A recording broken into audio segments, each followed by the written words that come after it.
Muy buenos días, buenas tardes, buenas noches, espero que estén de lo mejor. En este maravilloso despertar de la conciencia, vamos con la lección de la Universidad del Éxito de Ogmandino. En la lección 49. Cuando todo está dicho y hecho, el éxito sin la felicidad es la peor clase de fracaso. Lección 49. ¿Cómo disfrutar una vida feliz?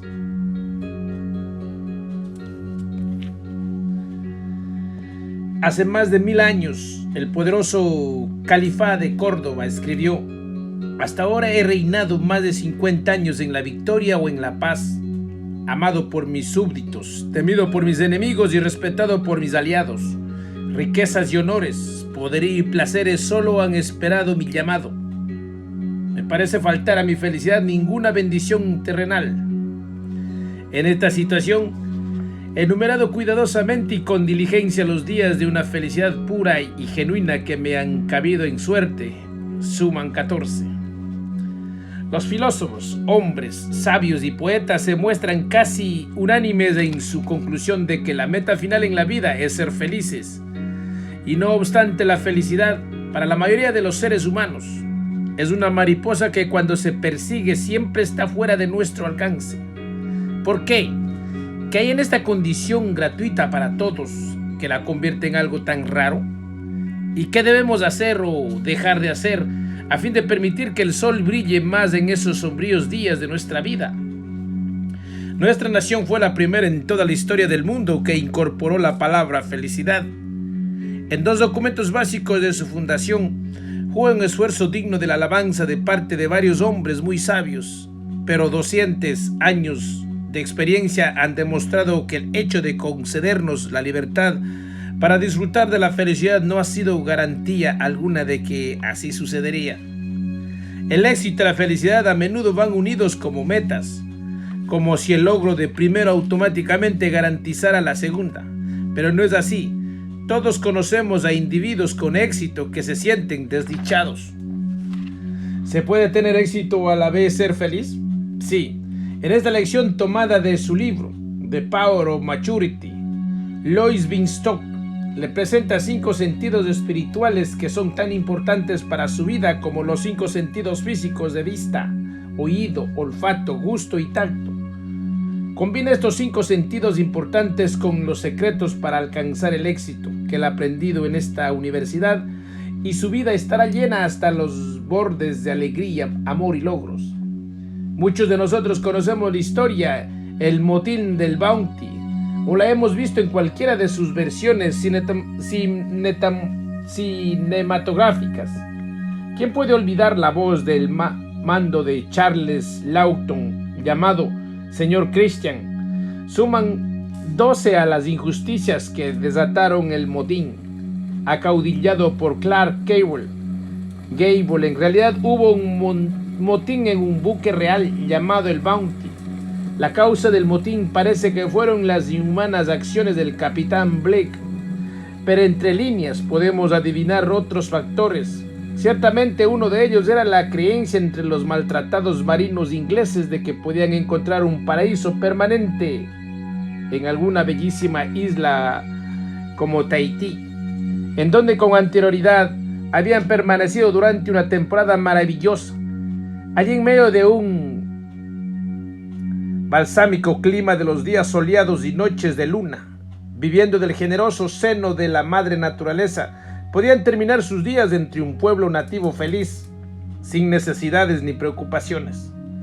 Tal y como resultaron las cosas, los amotinados no se atrevieron a permanecer en Tahití, a donde podían llegar otros buques ingleses. La mayoría terminó sus días en la isla Pitcairn, lamentándose de su aislamiento y encontrando que la vida no era tan fácil como pensaron que sería. No obstante, de haber permanecido en Tahití sin que nadie los molestara, ¿se habrían sentido felices? La respuesta más segura es no. Cuando se trata de huir del mundo, puede dejarse atrás los cielos grisáceos, de las regiones más al norte, las responsabilidades del trabajo, las deudas y a todos aquellos que alguna vez nos han molestado, pero se lleva consigo a sí mismo. ¿Qué es un hombre civilizado que ha huido a una isla del trópico? Es alguien cuyo temperamento y pensamientos en general, cuyas emociones y ambiciones básicas, cuyos deseos y temores fundamentales siguen siendo los mismos. Quizá descubra que es feliz. Sin embargo, en este caso se trata de un hombre capaz de sentirse feliz en cualquier parte, porque se siente feliz consigo mismo. Básicamente, la felicidad depende de lo que usted es como persona, no del lugar en donde vive. Como alguien expresó muy acertadamente, si Jesús entra por la puerta, es Jesús quien sale por la puerta. Si Judas entra por la puerta, es Judas quien sale por la puerta. Cuando Joy E. Brown actuaba en el papel estelar de la obra Harvey, le ha pedido que me dijera cuál era la línea del libreto que más le agradaba. Lo supo al instante, una línea pronunciada por el atolondrado y feliz amigo de Harvey. Siempre paso momentos maravillosos en donde quiera que me encuentro y con quien quiera que me encuentro. Yo era una de esas personas que saben que un hombre crea su propia felicidad. No tiene que dejar que su felicidad dependa del sitio en donde se encuentra ni de las personas que lo rodean. Más bien, su felicidad depende de su propio enfoque a ese lugar y a esas personas. Y tampoco la encontrará necesariamente en la posesión o en el disfrute de las cosas. Muchas veces he visto que cuando un hombre se encuentra poderosamente atraído hacia las cosas materiales, le es difícil evocar unas relaciones felices con los demás. Inquieta se sienta la cabeza que lleva una corona, ya que la corona y todas las responsabilidades y peligros siempre pasan más que los simples placeres de la vida. Hay muchas clases de coronas. Apenas el otro día comí en compañía de un hombre que tiene un gran poder en el mundo de los negocios y es poseedor de una inmensa fortuna. Está en términos íntimos con cientos de hombres como él, y según me comentó, ninguno de ellos está feliz. Siguió la plática examinando la razón por la cual todos los millonarios son infelices, y no me sorprendía al averiguar que eso depende de cuestiones muy personales. Como regla general, esos hombres parecían sostener relaciones imperfectas con sus esposas e hijos. Su dinero los había llevado a una forma de vida que le ofrecía esas relaciones tan deficientes, y nada que pudieran comprar con el dinero sería capaz de enmendar el daño causado. De ello no se infiere que el dinero tenga que ocasionar la infelicidad, ni que la pobreza o el hecho de apenas tener el dinero suficiente ocasione la felicidad, y tampoco que la verdad inevitable sea precisamente lo contrario. La felicidad siempre es una cuestión personal. Un hombre verdaderamente rico y maduro jamás permitirá que su dinero le amargue la vida. Un hombre pobre de medianos ingresos y verdaderamente maduro es enteramente capaz de ser feliz. En última instancia, su vida es lo que usted hace de ella.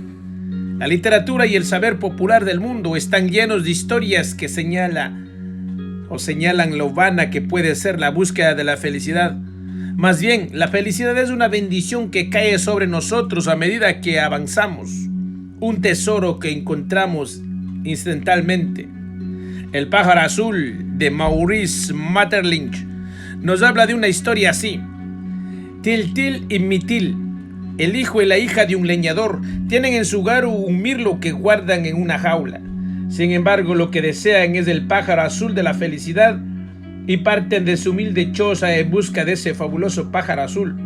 Puesto que la historia es una fantasía, en ella los pequeños viajan a través de muchas tierras, incluyendo la tierra de los que han muerto y la tierra de los que están por nacer. Finalmente, regresan desengañados y desalentados, solo para encontrar que la felicidad se encuentra al otro lado de su puerta. El mirlo, prestado al pequeño enfermo de una vecina, gradualmente se convierte en un pájaro azul. Por fin los niños comprenden que el pájaro azul de la felicidad siempre estuvo en su hogar. A menudo un hombre está convencido de que será feliz cuando alcance determinada meta, y en ocasiones así sucede, pero con frecuencia no es así.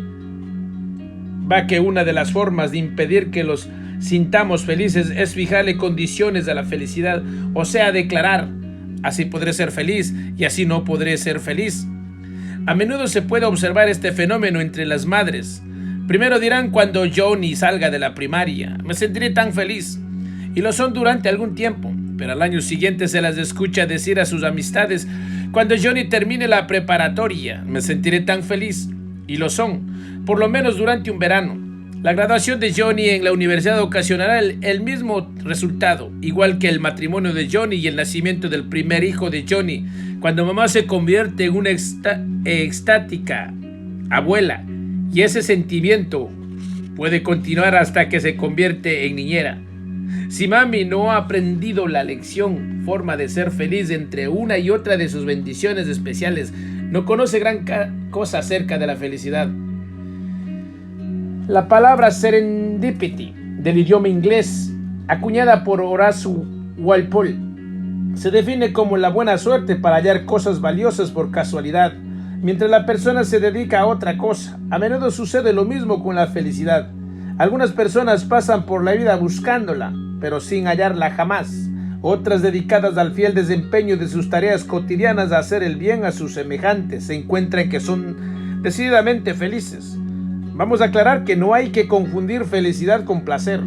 El placer podría consistir en una experiencia sexual muy satisfactoria, pero si se obtiene como parte de una relación adúltera engañosa. La infelicidad solo espera para sentar sus reales. Una persona puede obtener un sorprendente triunfo, alguna meta importante que ha alcanzado después de años de intentarlo, pero si el logro de esa meta deja cicatrices y un daño tanto físico como emocional, entonces no se logra una felicidad real. La felicidad fluye en lo más profundo. Es una de las corrientes subterráneas de la vida. El placer es transitorio, como de bellas burbujas que ascienden hasta la superficie, en donde podemos admirarlas brevemente antes de que se deshagan. Quizá el contentamiento esté más cerca de la felicidad, no obstante, en realidad es algo más. Recuerdo una vieja historia llamada Bonche de Silent, Bonche el silencioso. Desde el día de su nacimiento hasta el día de su muerte, Bonche fue víctima de toda clase de infortunios. Conoció la pobreza y la miseria, el rechazo y la persecución, pero jamás se quejó. Mi propio comentario sobre esta historia: el hecho de no quejarse no siempre es una virtud, quizás solo demuestre una falta de conciencia respecto a lo que para una persona es posible en la vida. Al morir, compareció delante del trono celestial para ser juzgado, y entonces se dejó escuchar una voz divina que le informó que su estancia en la tierra había sido ejemplar por su santidad y que, como por recompensa, podría tener todo lo que deseara en lo más profundo de su corazón. Bonche vaciló y, después de pensarlo, finalmente tartamudeó: ¿podría por favor darme un panecillo con mantequilla cada mañana a la hora del desayuno? Tan menesteroso fue que esa era su máxima idea de la felicidad. La felicidad debe ser importante para usted. Debe estar consciente de su capacidad para la felicidad y jamás condenarse como alguien destinado al sufrimiento o a una interminable depresión. Sin embargo, en su comprensión ulterior de la felicidad, debe saber que existe una felicidad animal y una felicidad humana. La felicidad animal es esencialmente física y la felicidad humana es primordialmente mental y emocional. ¿Cómo puedo proporcionarle felicidad a un perro o a un gato o a un caballo? Pues asegurándose de que tenga una alimentación adecuada, un sitio adecuado para vivir, una atención efectuosa y libertad para vagar y retosar. En breve, el animal se siente feliz con los mismos factores que hacen feliz a un niño de la raza humana. El indicio más seguro de la inmadurez en un ser humano es que se contenta con una felicidad animal. En el caso de los niños, eso es de esperarse. Sabemos que se interesan primordialmente en divertirse, en atiborrarse de golosinas, en recibir. Solo a medida que empieza a llegar la madurez, el niño muestra evidencia de sentimientos que no son completamente egoístas y también incluyen la alegría de dar. Ahora ya pueden sembrar las semillas de una felicidad profunda y madura. En ningún momento de su vida tiene necesidad de negar su interés en los placeres físicos, aunque sí observará cierto sentido de equilibrio. No obstante, concederá un grado más elevado del aspecto cerebral a su concepto de la felicidad, y así encontrará que es más profunda y maduramente feliz. Ahora explicaremos algunos criterios muy definidos acerca de la felicidad. Una vez más, observará que muchos de los factores que tantas personas consideran como esenciales para la felicidad están relacionadas más cerca con un placer pasajero, pero no hay nada que pueda definirse en un patrón completo de blanco y negro. Vamos a empezar con 5 criterios que aparecen muy deseables y que no obstante no son la esencia de una genuina felicidad. Vida. Desde luego, sin vida no puedes ser feliz. Al mismo tiempo, el solo hecho de estar con vida no es una razón suficiente para la felicidad. El antiguo brindis de hebreo a la vida no pretende referirse solo a la cuenta de los propios años, sino que más bien se refiere a hacer que estos cuenten. Es un brindis a una vida que se vive en un plano mucho más elevado que el plano animal. Los antiguos sabios tenían una forma de hablar que puede resultar un tanto enigmática para los no iniciados. Sin embargo, si conoce el verdadero significado de alguna de sus viejas máximas, entonces sabrá que se encuentra cara a cara con la verdad. Así que preguntaban, ¿cómo llega a vivir un hombre? Y la respuesta era, muere. Eso quería decir que un hombre debía acabar con todo lo que hubiese de repugnante y mezquino en sí mismo, a fin de vivir verdadera y dignamente. También preguntaba, ¿cómo llega a morir un hombre? Y la respuesta era, vive. Esto significaba que si se vive en una forma egoísta, como un animal preocupándose solo por los propios placeres y sin conceder ningún pensamiento a la verdadera felicidad, acabará en una forma muy efectiva con todo lo que vale la pena. ¿Recuerda la obra de Oscar Wilde, El retrato de Dorian Gray? Además de hacer referencia a una pintura que tiene algo de magia.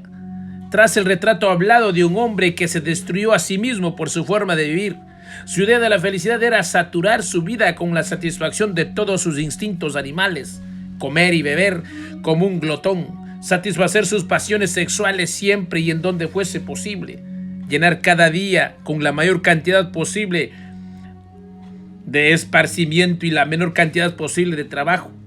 De esa manera, Dorian Gray se detuvo a sí mismo. La parte más triste de la historia es que la gran parte es autobiografía. Oscar Wilde, a pesar de su gran talento, jamás conoció la felicidad madura. En De Profundis, una obra escrita mientras se encontraba en la cárcel de Reading, le escribió la siguiente frase a su amigo Lord Douglas: «Solo nos encontramos en el fango». A la postre, Wilde comprendió lo que había hecho consigo mismo al revolcarse en el fango. Entonces ya era demasiado tarde para que llegara hasta la cima de una montaña espiritual en donde el terreno es firme y el aire es puro, en donde la perspectiva siempre es amplia y se puede ver muy claro a lo lejos. De manera que tener vida es tener la oportunidad de encontrar la verdadera felicidad. Decir que alguien es feliz simplemente porque está con vida es implorar una pregunta vital. Éxito. Mi libro The Road to Successful Living se inicia con las siguientes palabras: el fracaso más conspicuo de nuestros tiempos es el éxito. Ninguna otra época en toda la historia de la humanidad se ha ocupado tan febrilmente del éxito. Ninguna época ha hecho jamás un alarde tan ostentoso de él. La realidad o la promesa de cosas buenas impregna nuestra perspectiva del mundo. Casi por doquiera, la abundancia ha reemplazado a reemplazar a la pobreza. Pero continúe señalando que esta misma época muestra la contemplado o ha contemplado. Uno de los desengaños más recurrentes de la humanidad, una de las grandes lecciones no aprendidas en la historia. El éxito no crea la felicidad. Durante medio siglo se ha enseñado, tanto a través de preceptos como de ejemplos, que el éxito material, la distinción en la adquisición de fama y dinero, posición y poder, es la meta más importante en la vida. El éxito material es lo que posee un hombre. El éxito espiritual es lo que es. Y hemos tenido la tendencia a englobarlos y a suponer que la felicidad era el producto de la riqueza. Y se nos ha demostrado que estábamos equivocados. Antes hablamos de la clase de madre que sigue poniendo condiciones a la felicidad, atando esas condiciones al progreso en la vida de su hijo. El hijo, si adquiere el punto de vista de su madre, él mismo experimentará problemas para demostrarse a sí mismo que alguna vez fue feliz y que no simplemente estuvo en espera de la felicidad. Cuando estaba en la escuela primaria, soñaba con la felicidad a nivel de la secundaria y la preparatoria. Al descubrir que sus estudios de secundaria o preparatoria le exigían determinadas cosas, solo ansiaba llegar a la universidad, su sueño dorado. Al encontrarse con que la vida universitaria implica algo más que festivales de canción y partidos de fútbol americano, anheló la felicidad de tener un trabajo. Una vez que tuvo un trabajo, pero usted puede ver la secuencia en esto. Volvamos al tema de las metas. Es más sencillo fijarse una meta específica como hacer $1 millón o llegar a la presidencia de una gran corporación que una meta general tal como no perder una sola oportunidad de ayudar a nuestros semejantes. Conozco a un hombre que pensaba que sería feliz si llegaba a reunir $100,000 para cuando cumpliese los 40 años de edad. Logró reunir esa cifra antes de los 40 años y fijó su meta a un nivel más elevado. Al alcanzarlo, quería $1 millón. Obtuvo ese millón y quería más. ¿Era feliz? No podía descansar, quería más y más y más. Era otro de estos hombres que llegan a preguntarse desconsolados por qué no pudieron dominar una habilidad tan sencilla como llevarse bien con su esposa y con sus hijos. ¿Fue feliz alguna vez Alejandro Magno? Aun cuando podemos recordar sus conquistas, lo recordamos más como un hombre que falleció a los 33 años de edad, infeliz porque ya no quedaban más reinos por conquistar. ¿Fue alguna vez Napoleón? Quería poder y adquirir el poder, pero nunca es suficiente. Nunca es suficiente. Y falleció en el exilio, frustrado y solitario. De manera que muchas cosas dependen de la propia definición del éxito. En ese sentido, la persona que conoce la felicidad profunda y madura ha alcanzado el éxito en la vida. No obstante, haga a un lado todas las definiciones ordinarias del éxito cuando lo relacione con la felicidad. Seguridad. ¿De qué clase de seguridad hablamos aquí?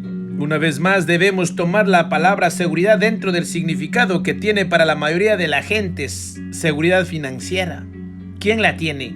En primer lugar debemos descartar a los millones de personas que cada noche concilian el sueño, si es que pueden dormir, con un último pensamiento de preocupación por si podrán ganar o pagar sus deudas, reunir el dinero de la renta, contar con conservar su trabajo el tiempo suficiente para pagar el refrigerador y cualquier otro pensamiento que crónicamente va unido al hecho de no tener suficiente dinero.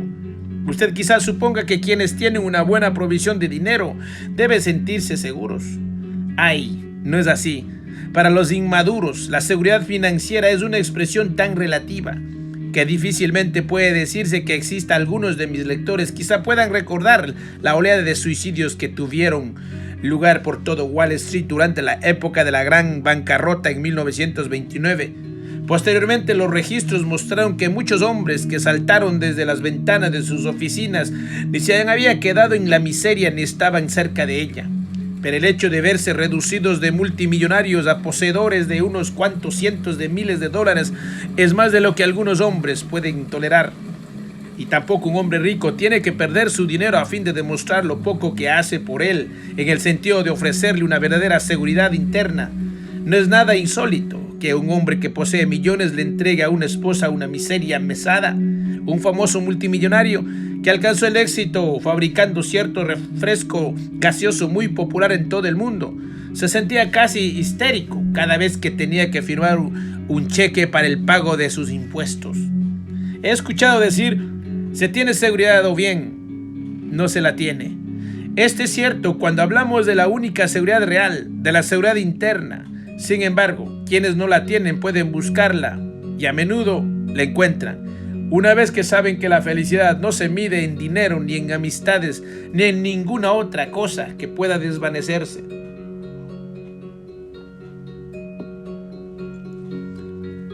Amor apasionado. Los antiguos maestros consideraban que nuestras sagradas escrituras se preocupaban primordialmente por el amor espiritual, el amor del hombre hacia Dios, el amor del hombre hacia el hombre como su hermano. Entonces, ¿qué debemos deducir del cantar de los cantares? He aquí un peón alabando el amor joven y físico, narrando aún cuando en términos delicados y velados los encantos femeninos y los impulsos sexuales. ¿Cómo es que este libro un tanto prófano se abrió paso hasta el canon bíblico? Entre otras explicaciones bastante improbables, Los eruditos han dicho que, después de todo, fue diseñado para enseñarnos el significado del verdadero amor maduro. Centran su interpretación en las siguientes líneas: porque el amor es tan fuerte como la muerte, muchas aguas no pueden extinguir el amor. De manera que el amor apasionado y juvenil, más adelante, puede llegar a convertirse en un amor maduro y profundo. El amor puede llevarse más allá de la juventud y, en sus propios términos más adecuados, perdurar toda una vida, pasar de los estragos del tiempo y de las circunstancias. El amor puede convertirse en madurez, en una fuerza con la cual enfrentamos a todas las circunstancias.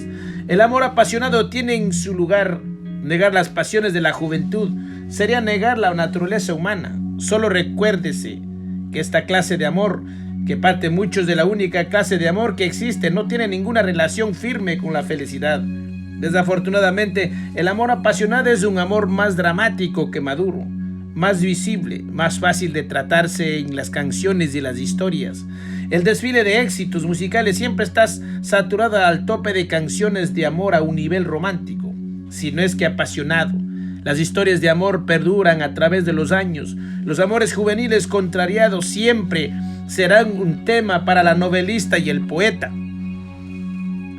El amor apasionado puede ser un gran manantial de placer y también puede ser fuente de gran tortura.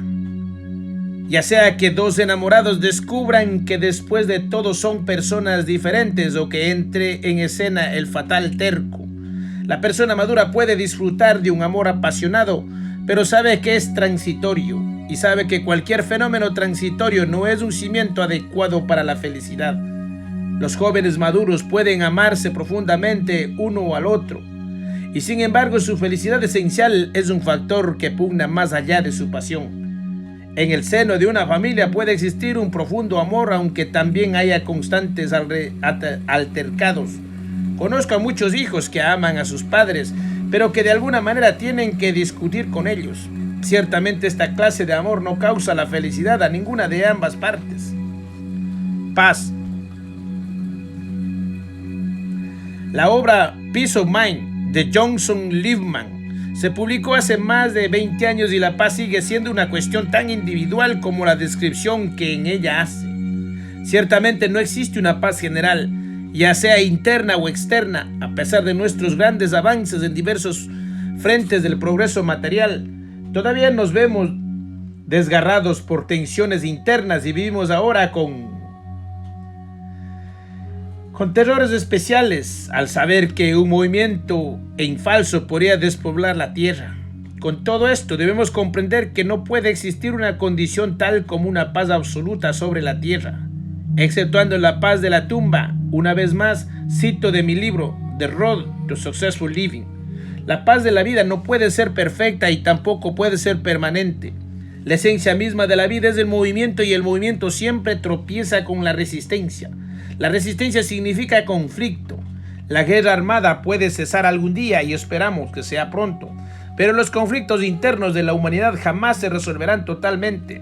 La paz sobre la tierra en el sentido político es una posibilidad concreta, quizá incluso una necesidad, pero la absoluta paz mental personal para todos los hombres y en todas partes es una ilusión de miles y además una ilusión peligrosa.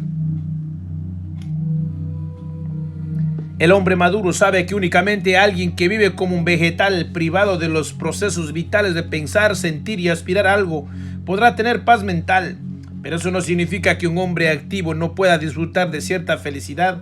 Algunos de los hombres y mujeres más genuinamente felices que conozco están involucrados en asociaciones y actividades que alteran sus días y perturban sus noches.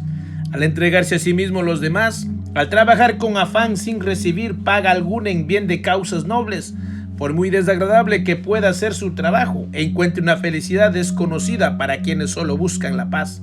Mientras nuestras mentes estén activas, nuestros corazones sensitivos y nuestras almas prosigan su búsqueda, siempre estaremos ocupados en remodelar nuestro medio ambiente, de acuerdo con el deseo de nuestro corazón. El descontento no tiene que despojarnos de nuestra felicidad. Hay una gran sabiduría en las palabras descontento divino. Hemos examinado 5 valores vitales que muchos dirán que son los básicos para la felicidad humana. hemos visto que por lo menos dentro de su concepto general, esos valores no son en realidad la esencia de la felicidad. ¿Cuáles son entonces los valores permanentes que sí cuentan para la felicidad? Ahora procederé a ponerlo por escrito en un programa positivo para el logro de la felicidad. Son el sentido de ser, el sentido de pertenecer, el sentido de significado, el sentido de crecer y el sentido de dar. Podríamos llamarlos los 5 sentidos espirituales que corresponden a los 5 sentidos físicos tan conocidos de la vista, el oído, el olfato, el gusto y el tacto. Los sentidos físicos nos proporcionan grandes capacidades para el placer. Los sentidos espirituales pueden guiarnos hacia la verdadera felicidad. El sentido del ser.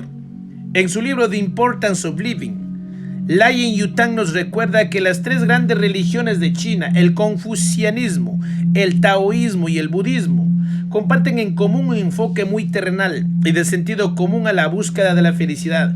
En consecuencia, el chino maduro era una persona que jamás se permitía hundirse a tal grado en sus pensamientos que ahogara todas sus emociones o envolverse tan completamente en una idea, un ideal, una filosofía o una fe, que dejara de apreciar su propio ser, la alegría de estar meramente con vida, simplemente ser, despertar por la mañana, contemplar la gloria y la grandeza de este mundo, satisfacer un apetito sano, experimentar el funcionamiento moral del cuerpo, charlar con los amigos, contemplar el rostro de los seres queridos. Esa es la felicidad suficiente. El chino maduro, en contraste con su hermano occidental, ofrece a sus emociones y sus instintos un reino mucho más libre. Está mejor sujeto a inhibiciones y restricciones, igual que el personaje de la obra musical que canta: disfruto al ser una mujer joven. Él disfruta simplemente por ser hombre. Ser es un gran privilegio. Incluso si usted es incapaz de grandes pensamientos o de grandes logros, lea la Biblia, en particular algunos de los salmos y el cantar de los cantares, y encontrará el mismo enfoque de la vida y al amor. Como reconocer a cualquiera que lea el libro de Lien Yutang, él es demasiado profundo para oponerse al uso del intelecto. Más bien nos dice que nuestro mundo occidental ha concedido tal importancia al pensamiento, que ha degradado al sentimiento. No le pide al hombre que renuncie a los procesos cerebrales que hacen de él un ser humano, sino únicamente que disfrute al mismo tiempo de sí mismo a un nivel de ser en el cual puede ser feliz con lo que es. Le pregunté a una religiosa muy brillante de la Iglesia Católica qué es la felicidad. Después de meditarlo cuidadosamente, en esencia su respuesta fue: todos somos tan inquietos que no logramos descansar, mirar hacia el interior más que hacia el exterior, permitir que nuestros ojos se poseen en la naturaleza así como en el hombre. Y continuó: parece ser felices, debemos poseer el sentido de ser, sabiendo siempre que formamos parte de un mundo maravilloso, reflexionando en la alegría de nuestro propio ser, física, mental y emocionalmente, meditando en los misterios del universo, maravillosamente maravillándonos ante la magia de la naturaleza humana. Conozco algunas personas que han desarrollado el arte de la soledad, cuando los demás se esfuerzan en encontrar algo que hacer durante sus ratos de ocio. Esas personas encuentran la felicidad sentándose a solas en un parque para admirar los árboles y escuchar los trinos de las aves, o dando largos paseos deleitándose bajo el sol y el viento. Esto es mucho más que el simple hecho de estar vivo. Es saborear en toda la plenitud la esencia de la vida, de ser. Es una comunión con la propia fortaleza interna y al mismo tiempo una sintonización del propio yo con las fuerzas que están más allá y por encima de nosotros. Ser es la experiencia total, el fundamento mismo de una vida feliz. El sentido de pertenecer. Hace una generación, Eugene O'Neill nos entregó su obra de Hair A.P. En ella retrataba un fogonero de pecho velludo, parecido a un simio llamado Yang, quien pelaba carbón en la sala de máquinas de un transatlántico. En mis propias palabras, trataré de acercarme a la forma de hablar de Yang, quien pregunta a sus compañeros fogoneros: ¿qué tienen que ver con nosotros todos estos patanes que viajan en cabinas de primera clase? Somos mejores hombres que ellos, ¿no es verdad? Por supuesto. Uno solo de nosotros acabaría con toda esa multitud de un puñetazo. Pongan a uno de ellos aquí abajo durante un turno en la boca del horno. ¿Qué sucedería?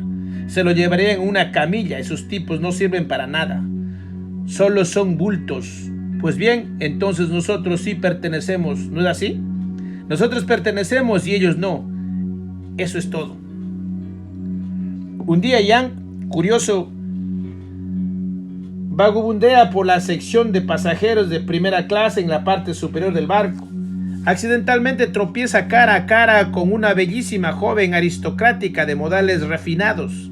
Sorprendida y sobresaltada al verse frente a la figura de ese hombrón musculoso, con el tórax cubierto de vello y de rostro vacuo, da un paso hacia atrás, con una repulsión y un rechazo obvios. Muestra la clase de temor que cualquiera experimentaría al encontrarse con un feroz como velludo en medio de la selva. Esta es una experiencia muy dolorosa para Yang. Lentamente trata de salir adelante en esa situación que en términos nada inciertos le dice que él no pertenece realmente, que en verdad no pertenece a la raza humana. En la última escena encontramos a Yang en un zoológico, hablando a través de los barrotes de una jaula con una gorila encerrado con ella. Yang le dice al verdadero mono velludo: tienes suerte, ¿sabes? Tú no perteneces con ellos y lo sabes, pero yo pertenezco y a la vez no, ¿entiendes? Ellos no pertenecen conmigo y eso es todo. Yang abre la jaula y le dice al gorila: sal de allí y ven a estrecharme la mano. Te llevaré a dar un paseo por la Quinta Avenida y los boraneros de la faz de la tierra y gritaremos con la voz enronquecida al compás de la banda que toca. Vamos, hermano. El gorila presa a Yang entre sus enormes brazos y lo aprieta hasta darle muerte. Al morir, Yang jadea: estoy acabado, ni siquiera él cree que pertenezco. Y después del grito final y desesperado, típico de muchas personas perdidas: Cristo, ¿en dónde me bajó? ¿En dónde tengo cabida? El hombre es un animal gregario. El gregario en algo más que el sentido físico. No solamente desea mezclarse con los demás, también desea mezclar sus pensamientos con los pensamientos de los demás. Trabajar en compañía de los demás hacia el logro de aspiraciones comunes y ser aceptado como un miembro digno de grupos humanos tales como la familia y la comunidad. En lo que concierne a estos grupos, también incrementamos nuestro sentido de pertenecer al unirnos a los demás. Nos convertimos en miembros de una religión particular, en ciudadanos de una nación particular. Por encima de todo, pertenecemos a nuestros semejantes y ellos nos pertenecen al compartir la membresía en la humanidad. Nos interesamos los unos en los otros y ese interés básico surge a pesar de las disputas y las incomprensiones. Yang, ese gran niño musculoso, encontró que solo pertenecía en un nivel en compañía de los fogoneros. La mayoría de nosotros encuentra el sentido de pertenecer en varios niveles. Sin embargo, muy pocos somos capaces de soportar un rechazo que nos dejan sin ninguna orientación, como si nos hubiese despojado de un sitio para erguirnos en el mundo. Esto puede sucederle a un niño cuando inicia su vida consciente sin que a su alrededor haya un sentimiento de amor. Quizá jamás logre superar esta desorientación básica. Incluso aquellos que valoran más el sentido altamente individual de ser, saben que al unirse a los demás se adaptan más y mejor para el disfrute de la vida. Pertenecer es siempre una parte constante de la felicidad y la madurez solo medra en quien sabe cómo compartir su mundo, que sabe cómo pertenece o cómo pertenecer. El sentido de significado. Percibir el propio significado en el mundo se parece muy de cerca a pertenecer. En particular, si relacionamos el significado con el propósito y el logro dignos, de manera que a un hombre le ayuda a sentir que tiene un significado cuando su trabajo tiene significado. Richard Cabot publicó una lista de 7 requerimientos para un buen trabajo, entre los cuales los últimos 4 son particularmente significativos. 4. Una posibilidad de realizarse, de construir algo y de reconocer lo que hemos hecho. 5. Un título y un lugar que sean nuestros. 6. Una relación con alguna institución, una empresa, una casa a la cual podamos servir lentamente. 7. Relaciones honorables y placenteras con nuestros compañeros de trabajo. Continúa diciendo que a todos nos agrada creer que nuestras intenciones Nuestras esperanzas, nuestros placeres, nuestra comida y bebida cotidianos nos han pasado por nosotros en balde, ya que hemos fundado su valía en algún logro tangible que le sobrevive. Necesitamos algo que mostrar por nosotros mismos, algo que demuestre que nuestros sueños no son importantes. Una esposa tiene necesidad del saber que su labor en los trabajos domésticos tiene un gran significado para su familia. Un niño necesita saber que tiene un significado en la vida de sus padres y se le puede lastimar en forma permanente si se le hace sentir que solo es otra boca que alimentar, solo otra molestia que no puede evitarse. Una persona a la que ayudamos de vez en cuando debe tener la oportunidad de ayudarnos en alguna forma, de manera que perciba el significado que hay en el lado de dar de la vida. En Toilet, uno de los varios tomos de Forsyth Sago, John Galsworthy retrata a dos viejos servidores cuya única labor es el cuidado de un miembro muy anciano de la familia. Forsyth, esa labor especial se convierte en su orgullo especial. Según mi propia experiencia, he visto a una cocinera o una doncella que han pasado años ayudando a medias y molestando a medias a una familia con su trabajo negligente y perezoso, y que de pronto se convierten en trabajadoras afanosas y conscientes cuando la familia realmente llega a depender de ellas. El significado de una vida puede asirse tan firmemente que llega a trascender más allá de la vida misma. Una de las líneas más conocidas de los discursos del finado Martin Luther King es: si un hombre no tiene algo digno de morir por ello, no es apto para vivir. No todos encontrarán la felicidad del significado a ese nivel trascendental, pero todos podemos encontrar el significado de involucrarnos con la humanidad en asuntos que están más allá de nuestro trabajo cotidiano. El sentido de crecer. Uno de los mayores infortunios en la vida humana es un retraso en el crecimiento. Esto es particularmente cierto en el caso del retraso físico, porque siempre es visible.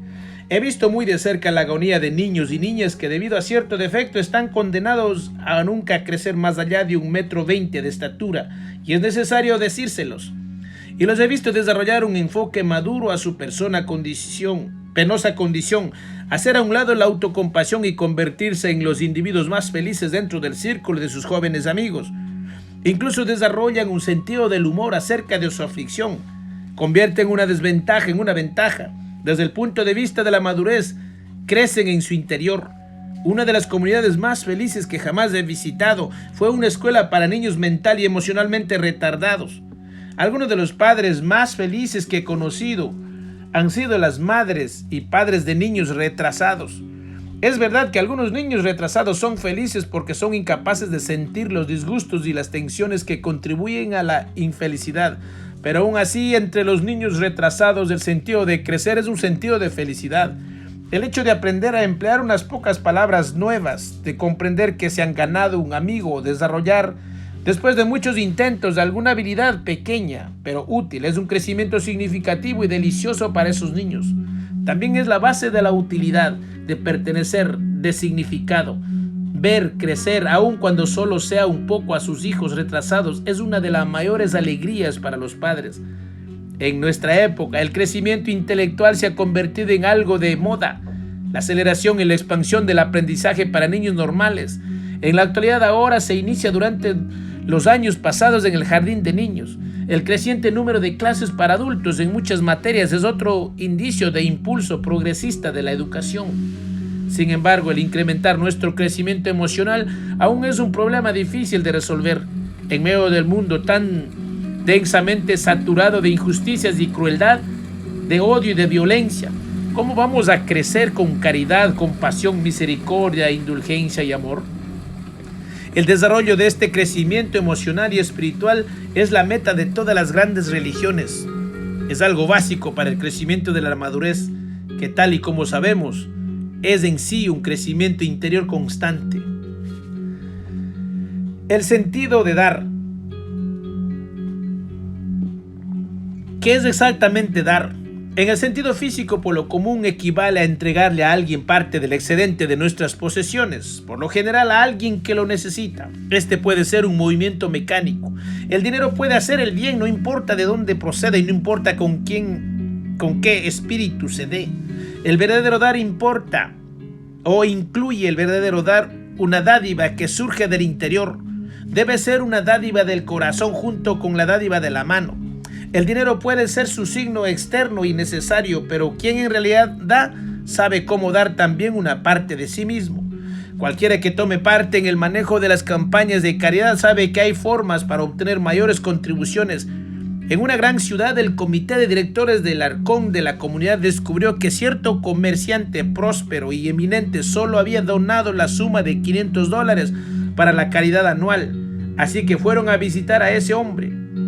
Señor X, le dijeron, sabemos que usted es uno de los hombres más buenos y justos de la ciudad. ¿No cree que es parte de su responsabilidad, junto con el resto de la comunidad, hacerse cargo del indigente, del invidente, del anciano y del huérfano? Sí, respondió el señor X. No es que no crea en sostener agencias de caridad, pero lo siento mucho, simplemente no soy un hombre caritativo. Sé que otros de mi posición dan más, pero yo doy lo que doy, y eso es todo. Los directores sonrieron y su portavoz comentó, antes nosotros pensábamos igual y tuvimos que aprender. Permítanos ayudarlo a aprender la forma de convertirse en su hombre caritativo. Descubrirá que hay una gran felicidad en el hecho de dar. Ahora bien, pensamos que un hombre como usted podría dar, digamos, unos $15,000. Eso no importa, porque no este año simplemente nos entrega un cheque por $5,000, como en principio. Sabemos que el año próximo querrá dar más. Al enfrentarse al sentimiento de nobleza obligue. Cuando le mostraron una imagen de sí mismo y sintió que tenía que estar a la altura de esa imagen, el comerciante entregó un cheque por $5,000. Al año siguiente dio más y unos cuantos años llegó a convertirse en uno de los donantes más espléndidos y más orgullosos de la ciudad. Ahora bien, ¿era un verdadero donante? A medida que sus conciudadanos observaron su actitud, llegaron a apreciar el hecho de contar con su dinero, pero de alguna manera jamás llegaron a sentir aprecio por él. Tenía la impresión de que jamás aprendió a darse a sí mismo junto con sus donativos. El hecho de dar lo hacía sentirse orgulloso, le concedía cierta posición, pero en realidad jamás lo hizo feliz. Oscar Wilde, ese hombre extrañamente dotado y extrañamente perturbado, escribió una fábula, El príncipe feliz, que comienza así. Allá en la parte más alta de la ciudad y sobre una elevada columna se erguía la estatua del príncipe feliz. Estaba recubierta de pies a cabeza por delgadas hojas de oro. Por ojos tenían 2 zafiros y un gran rubí rojo relucía en las empuñaduras de su espada. Un día llegó una golondrina que había retrasado su vuelo de invierno hacia Egipto y su apresurado camino acertó a pasar la noche a los pies de la estatua. La golondrina descubrió que el príncipe lloraba. Lloraba al ver la pobreza y la desdicha de los pobres habitantes de su ciudad. La golondrina fue persuadida para que permaneciera el tiempo suficiente, ya muy avanzado el invierno, a fin de ayudar al príncipe a entregarse literalmente a sí mismo al distribuir riquezas a los pobres. Primero la golondrina le llevó el rubí a una madre que velaba a su hijo enfermo, a fin de que pudiera devolverse la salud. Después la golondrina le llevó un ojo de zafiro a un escritor que moría de inanición en una helada buhardilla. Llevó el otro ojo zafiro en un velo más a una pequeña que vendía cerillos. Después, una por una, la golondrina se llevó todas las hojas de oro que cubrían el cuerpo del príncipe para ayudar a los niños desnutridos y enflaquecidos. Ahora el príncipe se había dado a sí mismo. En el frío del invierno se agrietó su corazón de plomo y también la golondrina falleció en el frío. Tráeme las 2 cosas más valiosas que encuentres en la ciudad, le indicó Dios a uno de sus ángeles. Y el ángel le llevó el corazón de plomo y la avecilla muerta. Hace mucho tiempo se decía, es mayor bendición dar que recibir. Aquel que no ha aprendido a dar puede aprender y quizá aprenda más fácilmente si no posee dinero en exceso, o si carece de dinero para dar. En verdad puede darse a sí mismo en atenciones, en servicio, y en tiempo quitado a los simples placeres y así transformado en felicidad, porque es un tiempo que se emplea para dar. En una ocasión, Toria declaró que la mayoría de los hombres vive una vida de silenciosa desesperación. Probablemente esa es una declaración un tanto exagerada, pero ciertamente vale la pena recordarla y emplearla como una medida contra nuestro propio estado mental. En el mejor de los casos, la mayoría de nosotros hace un compromiso con el contentamiento. Tenemos placeres y de vez en cuando experimentamos una verdadera alegría, pero también experimentamos muchos infortunios. A veces todo lo que podemos ver y sentir son las penas que llueven sobre nosotros, y de esta manera muchos llegamos a la conclusión de que la felicidad es solo una quimera, un sueño vacío, no es algo que se encuentra en el aquí y en el ahora. Quizá nos espera en ese dulce adiós. Por esta razón, casi todas las religiones proporcionan el concepto de una vida futura. Con ella puede llegar la visión de un Mesías que la postre liberará a la humanidad de este valle de lágrimas. El concepto es consolador. Igual que con el concepto de Dios, no hay forma alguna de probarlo o de refutarlo. Sin embargo, confío que todos hayamos aprendido que la felicidad real y la profunda es algo que puede alcanzarse en esta vida, sobre esta tierra. La felicidad no tiene que considerarse como un estado permanente y sin tacha, sino que más bien existe como un cimiento sólido de la vida que se percibe, se siente y en el cual se confía, no importa qué tormentas puedan llegar. Usted puede encontrar la felicidad, puede encontrarla, no importa quién sea o en dónde viva o la edad que tenga. La felicidad siempre está muy cerca. De hecho, justo en estos momentos, usted lleva la semilla en su interior y ahora le corresponde a usted.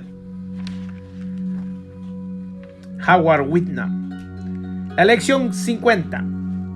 ¿Cómo conservar la llama del éxito con un brillo resplandeciente? Benjamin Franklin, hacia el final de su ilustre vida, escribió unas palabras que habrían vacilar a cualquiera, cuando reflexionó, como frecuentemente lo hago, en la felicidad de que he disfrutado. En ocasiones me digo a mí mismo que si me hicieron el ofrecimiento me comprometería a volver a emprender de principio a fin la misma carrera de la vida. Todo lo que pediría si se me concediese el privilegio de autor sería corregir en una segunda edición ciertos errores de la primera. La meta de esta universidad, a la cual ha asistido usted tan fielmente desde la primera lección, ha sido ayudarlo a reducir el número de errores que ha estado cometiendo en su vida y así iluminar una senda, por tenue que la haya sido en ocasiones, que lo guíe hacia los tesoros que realmente importa: orgullo, paz mental, satisfacción y un sentido de logro. Ciertamente no habrá dejado de observar los temas paralelos que ha seguido en su curso a todo largo de estos 10 semestres. El primero de ellos fue que usted puede alcanzar tanto éxito y riquezas como desee, siempre y cuando esté dispuesta a combinar los talentos naturales que Dios le concedió con sus conocimientos recién adquiridos y estar decidido a pagar el precio en tiempos y en esfuerzo. El segundo tema, tan importante como el primero, es que el éxito sin la felicidad es un estado del ser que no tiene valor alguno. El éxito, el verdadero éxito, ¿vale la pena toda esa lucha? Decídalo usted mismo con ayuda de esta lección y despedida, tomada del libro de Howard Whitman, Success is Within You. Y hágase a sí mismo una última pregunta al despedirse de esta fabulosa facultad que gustosamente ha compartido con usted gran parte de su sabiduría. ¿En dónde estaré dentro de 5 años a partir de esta fecha si aplico todo lo que he aprendido aquí? Recientemente vi un anuncio en el periódico que rezaba: puede dejar de fumar exactamente en 43 días.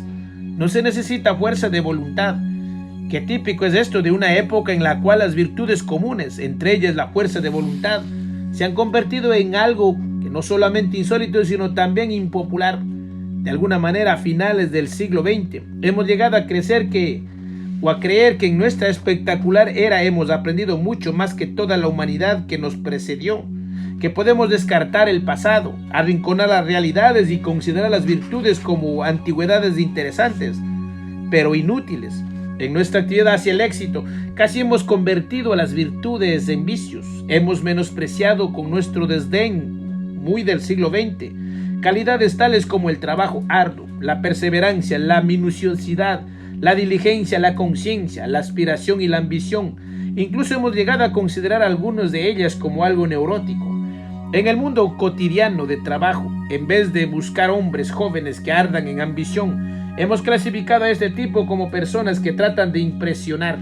y hemos tachado su afán como un mérito en su contra. Hace algunos años, un hombre joven a quien conocí cuando era niño allá en Ohio, llegó a Nueva York para probar su suerte en el periodismo. Encontró trabajo en uno de los grandes diarios de la ciudad y puesto que me consideraba como una especie de mentor, iba a visitarme ocasionalmente para pedirme consejo y para informarse de sus progresos. Por mi relación con ese joven cuando era niño, fui a su consejero en un campamento. Sabía que se trataba de un tipo concienzudo con un poderoso deseo de dejar su huella en este mundo. Así que no me sorprendí cuando, en los primeros informes de sus progresos, me contó lo bien que lo iba en las incontables palmadas en la espalda que había recibido. Pero después de unos pocos meses cambió la perspectiva y fue a visitarme desconsolado para informarme que no le iba del todo bien. Poco después, un día me llamó para decirme, con un espíritu sombrío, que le habían despedido.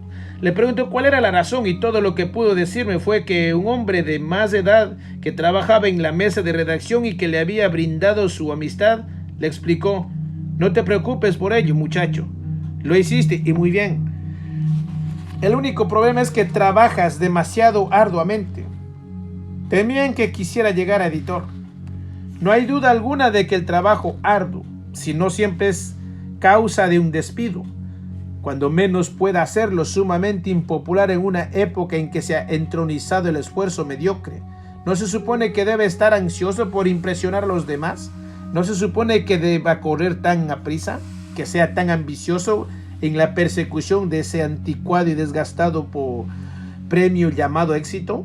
Y no obstante, es un extraño fenómeno que los individuos mismos que desdeñan el éxito parecen desearlo desesperadamente para sí mismos.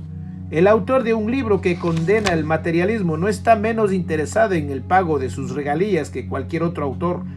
El educador que no quiere que sus alumnos se empeñen en adquirir buenas calificaciones y honores, no obstante, se esfuerza hasta donde le es posible en lograr esa promoción a una superintendencia, con sus $2,000 adicionales al año.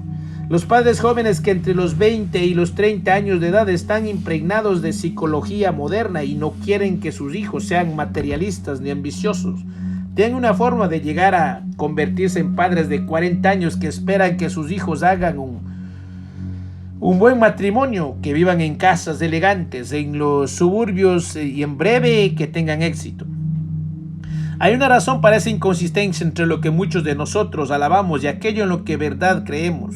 El devastador ataque al éxito durante las décadas recientes jamás debió dirigirse contra el éxito, sino contra las falsas nociones del éxito. No solo hemos arrojado al bebé junto con el agua de la bañera, sino que ni siquiera fuimos capaces de distinguir la diferencia entre ambos. Se ha hablado mucho de una vida nociva e improductiva, que la oscuridad pasa por un éxito. Por supuesto, no es otra cosa que un fracaso envuelto en un disfraz para una mascarada.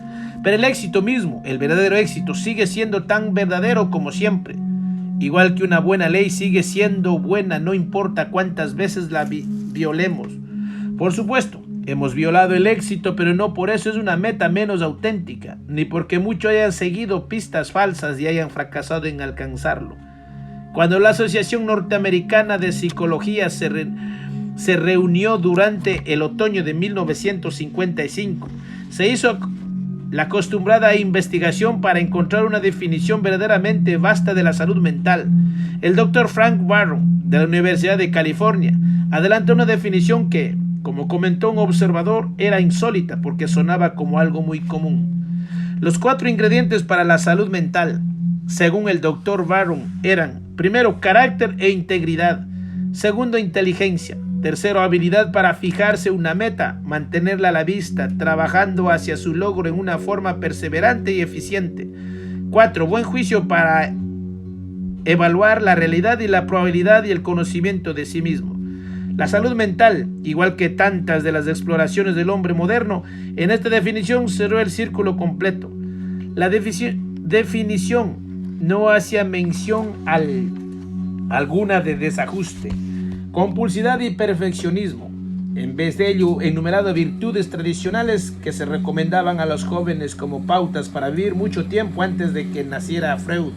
Y ciertamente, muchos antes de que la salud mental se convierta en un movimiento nacional. Una reseña de la Junta de los Psicólogos señaló: Los factores enumerados por el psicólogo Barron como indicadores de una buena salud mental podrían haber sido citados por cualquier filósofo moral de la antigüedad.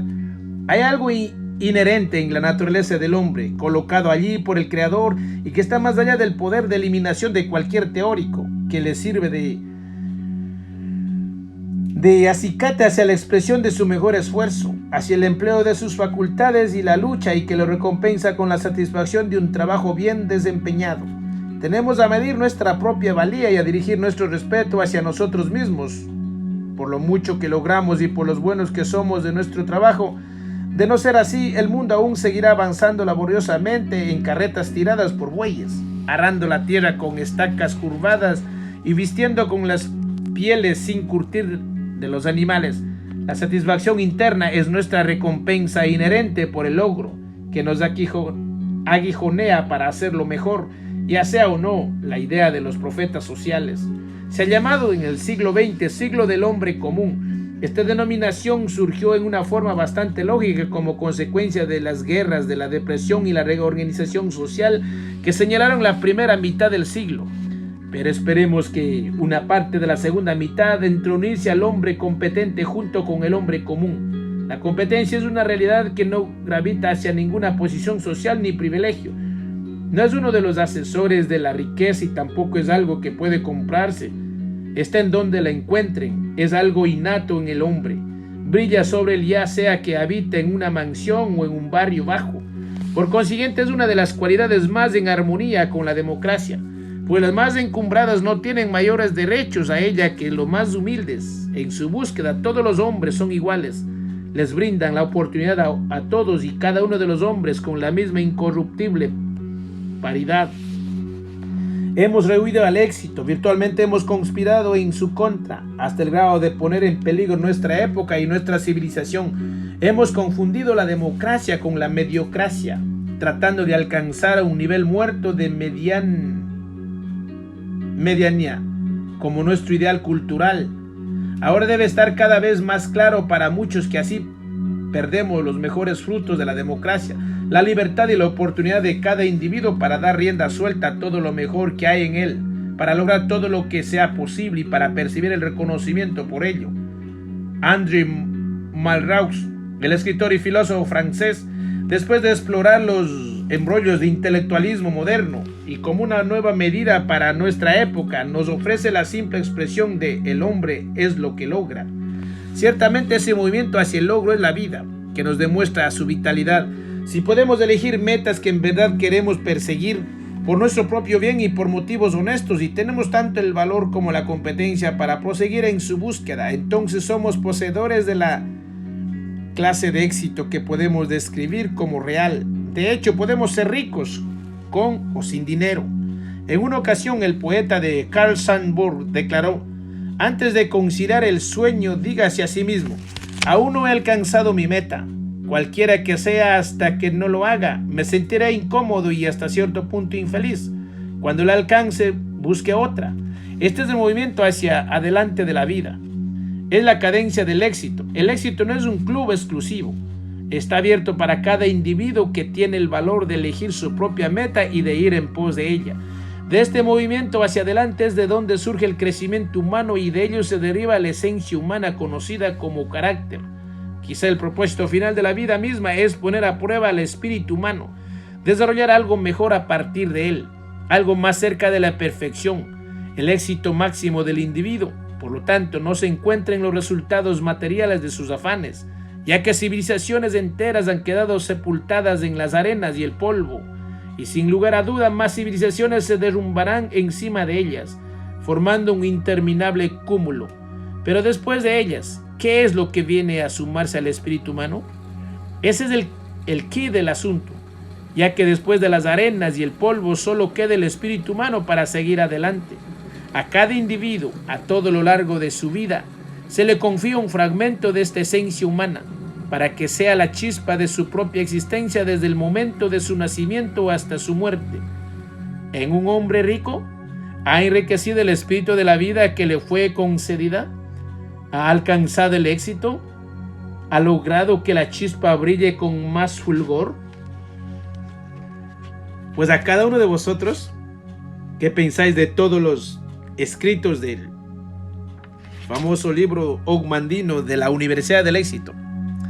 Y gracias a cada uno de vosotros por acompañarnos y terminar hasta esta lección, que son 10 lecciones por 50 capítulos. Pues sigan buscando y siendo felices con lo que hacen. Todo está a su alcance. Pues así terminamos y seguiremos con otros libros. Que tengan un maravilloso despertar de conciencia. Bye bye.